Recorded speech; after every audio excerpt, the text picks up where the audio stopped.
मुसुंडी जी कहने लगे, हे पक्षीराज सुनिए, श्री राम जी का चरित्र सेवकों को सुख देने वाला है। अयोध्या का राजमहल सब प्रकार से सुंदर है। सोने के महल में नाना प्रकार के रत्न जड़े हुए हैं। सुंदर आंगन का वर्णन नहीं किया जा सकता। जहाँ चारों भाई नित्य खेलते हैं, माता को सुख देने वाली बाल विनोद करते हुए श्री रघुनाथ जी आंगन में विचर रहे हैं। मकरत मणि के समान हरिताभ श्याम और कोमल शरीर है। अंग अंग में बहुत से कामदेवों की शोभा छाई हुई है। नवीन लाल कमल के समान लाल लाल कोमल चरण हैं। सुंदर अंगुलियां हैं और नख अपनी ज्योति से चंद्रमा की कांति को हरने वाले हैं। तलवे में वज्र अंकुश ध्वजा और कमल के 4 सुंदर चिन्ह हैं। चरणों में सुंदर शब्द करने वाले सुंदर नुपुर हैं। मणियों रत्नों से जड़ी हुई सोने की बनी हुई सुंदर करधनी का शब्द सुहावना लग रहा है। उधर पर सुंदर 3 रेखाएं त्रिवली हैं। नाभि सुंदर और गहरी है। विशाल वक्ष स्थल पर अनेकों प्रकार के बच्चों के आभूषण और वस्त्र सुशोभित हैं। लाल लाल हथेलियां, नख और अंगुलियां मन को हरने वाले हैं और विशाल भुजाओं पर सुंदर आभूषण हैं। बाल सिंह के बच्चे के से कंधे और शंख के समान तीनों रेखाओं से युक्त गला है। सुंदर ठुड्डी है और मुख तो छवि की सीमा ही है। कलबल तोतले वचन हैं। लाल लाल होठ हैं, उज्जवल सुंदर और छोटी छोटी ऊपर और नीचे 2 दतुलियां हैं। सुंदर गाल, मनोहर नासिका और सब सुखों को देने वाली चंद्रमा की अथवा सुख देने वाली समस्त कलाओं से पूर्ण चंद्रमा की किरणों के समान मधुर मुस्कान है। नील कमल के समान नेत्र जन्म मृत्यु के बंधन को छुड़ाने वाले हैं। ललाट पर गोरोचन का तिलक सुशोभित है। भौहें टेढ़ी हैं, कान सम हैं और सुंदर हैं। काले और घुंघराले केसों की छवि छा रही है। पीली और महीन झंगुली शरीर पर शोभा दे रही है। उनकी किलकारी और चितवन मुझे बहुत ही प्रिय लगती है। राजा दशरथ जी के आंगन में विहार करने वाले रूप के राशि श्री रामचंद्र जी अपनी परछाई देख कर नाचते हैं और मुझसे बहुत प्रकार से खेल करते हैं। जिन चरित्रों का वर्णन करते मुझे लज्जा आती है। किलकारी मारते हुए जब वे मुझे पकड़ने दौड़ते हैं तो मैं भाग चलता, तब मुझे पुआ दिखलाते थे। मेरे निकट आने पर प्रभु हंसते हैं और भाग जाने पर रोते हैं, और जब मैं उनके चरण स्पर्श करने के लिए पास जाता हूँ तो वे पीछे फिर फिर कर मेरी ओर देखते हुए भाग जाते हैं। साधारण बच्चों जैसी लीला देखकर मुझे मोह शंका हुआ कि सच्चिदानंद घन प्रभु यह कौन महत्व का चरित्र लीला कर रहे हैं।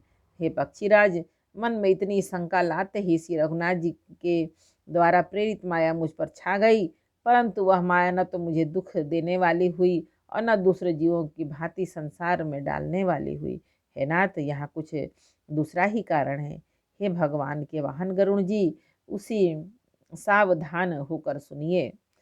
एक सीतापति श्री राम जी ही अखंड ज्ञान स्वरूप है और जड़ चेतन सभी जीव माया के वश हैं। यदि जीवों को एक रस अखंड ज्ञान रहे तो कहिए फिर ईश्वर और जीव में भेद ही कैसा। अभिमानी जीव माया के वश है और वह सत्व रज तम इन तीनों गुणों की खान माया ईश्वर के वश में है। जीव परतंत्र है, भगवान स्वतंत्र है। जीव अनेक हैं, श्रीपति भगवान एक हैं। यद्यपि माया का किया हुआ यह भेद असत्य है, तथापि वह भगवान के भजन बिना करोड़ों उपाय करने पर भी नहीं जा सकता। श्री रामचंद्र जी के भजन बिना जो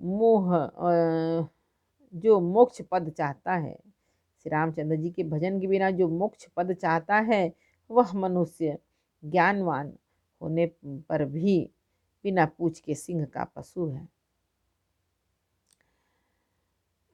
सभी तारागणों के साथ 16 कलाओं से पूर्ण चंद्रमा उदय हो और जितने पर्वत हैं उन सब में दावाग्नि लगा दी जाए तो भी सूर्य के उदय हुए बिना रात्रि नहीं जा सकती। हे पक्षीराज, इसी प्रकार श्री हरि के भजन के बिना जीवों का क्लेश नहीं मिटता। श्री हरि के सेवक को अविद्या नहीं व्यापती, प्रभु की प्रेरणा से उसे विद्या व्याप्ति है। हे पक्षी श्रेष्ठ, इसी से दास का नाश नहीं होता और भेद भक्ति बढ़ती है। और श्री राम जी ने मुझे जब भ्रम से चकित देखा तब वे हंसे, वह विशेष चरित्र सुनाए। उस खेल का मर्म किसी ने नहीं जाना, न छोटे भाइयों ने, न माता पिता ने। वे श्याम शरीर और लाल लाल हथेली चरण तल वाले बाल रूप श्री राम जी घुटने और हाथों के बल मुझे पकड़ने को दौड़े। मैं सर्पों के शत्रु गरुण जी, तब मैं भाग चला। हे सर्पों के शत्रु गरुण जी, तब मैं भाग चला। श्री राम जी ने मुझे पकड़ने के लिए भुजा फैलाई। मैं जैसे जैसे आकाश में दूर उड़ता वैसे वैसे ही वहाँ श्री हरि की भुजा को मैं अपने पास देखता था। मैं ब्रह्मलोक तक गया और जब उड़ते हुए मैंने पीछे की ओर देखा तो हे तात, श्री राम जी की भुजा में और मुझ में केवल 2 ही अंगुल का बीच था। सातों आवरणों को भेद कर जहाँ तक मेरी गति थी वहाँ तक मैं गया, पर वहाँ भी प्रभु की भुजा को अपने पीछे देखकर मैं व्याकुल हो गया। जब मैं भयभीत हो गया तब मैंने आंखें मूंद ली, फिर आंखें खोलकर देखते ही अवधपुरी में पहुँच गया। मुझे देखकर श्री राम जी मुस्कुराने लगे। उनके हंसते ही मैं तुरंत उनके मुख में चला गया। हे पक्षीराज, सुनिए, मैंने उनके पेट में बहुत से ब्रह्मांडों के समूह देखे। वहाँ उन ब्रह्मांडों में अनेकों विचित्र लोक थे जिनकी रचना एक से एक की बढ़कर थी। करोड़ों ब्रह्मा जी, शिव जी, अनगिनत तारागण, सूर्य चंद्रमा, अनगिनत लोकपाल, यम और काल, अनगिनत विशाल पर्वत और भूमि, असंख्य समुद्र, नदी, तालाब, वन तथा और भी नाना प्रकार की सृष्टि का विस्तार देखा। देवता, मुनि, सिद्ध, नाग, मनुष्य, किन्नर तथा चारों प्रकार के जड़ और चेतन जीव देखे, जो कभी न देखा था न सुना था और मन में भी नहीं समा सकता था। जो कभी न देखा था न सुना था और जो मन में भी नहीं समा सकता था, अर्थात जिसकी कल्पना भी नहीं की जा सकती थी, वही सब अद्भुत सृष्टि मैंने देखी।